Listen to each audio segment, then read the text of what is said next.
Hello রানী, কেমন আছি? আমি ভালো নাই, কারিন নাই। তো তোমাকে যেটা করার জন্য মোবাইল করেছিল, তা আমার তো 2 দিন পর পরীক্ষা। আর দোয়া টোয়া করো। না না না না, টাকা পয়সা দেওয়া লাগবে না, আমার এই নাম্বারে বিকাশ, নগদ, রকেট সব আছে। না না না, 500 টাকা দেওয়া লাগবে না, 500 টাকা দেওয়া লাগবে না। ওই আমার দাদিরা 8,000 টাকা করে দিছে।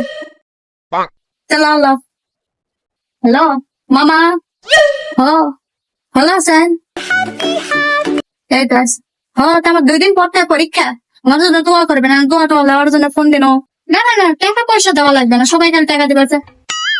আমার এই নাম্বারে তো বিকাশ, নগদ, রকেট সবগুলো আছে। খেলেন, ভালো থাকেন। Stop it. Get some help. Meanwhile, এলা লাতি নাতনি থাকাও একটা মহাদোষের। চল এরা খালি চল, বেটি চল, বেটা চল, খালি গাদি গাদি লাতি লাতনি দিছে লে। এখন পরীক্ষা হলে, প্রথম সাময়িক পরীক্ষা হলে মোবাইল করে, হ্যালো নানি আমার টাকা দাও, টাকা দাও, ছাড়া না কবে দোয়া দাও, দোয়া মানে তো টাকা, এখন দাও টাকা দাও। আবার আরেক বেটির বেটা কবে মোবাইলকে, ও নানি আমারও পরীক্ষা, ও নানি আমারও পরীক্ষা। মানে এই বছরটাই শুরু হয় পরীক্ষা দিয়ে আর টাকা ঢালো, গুন্ডা গুন্ডা হালি হালি চল দেয় এই বেটা বেটি দিলে। এরকে জ্বালায় আর থাকা যায়।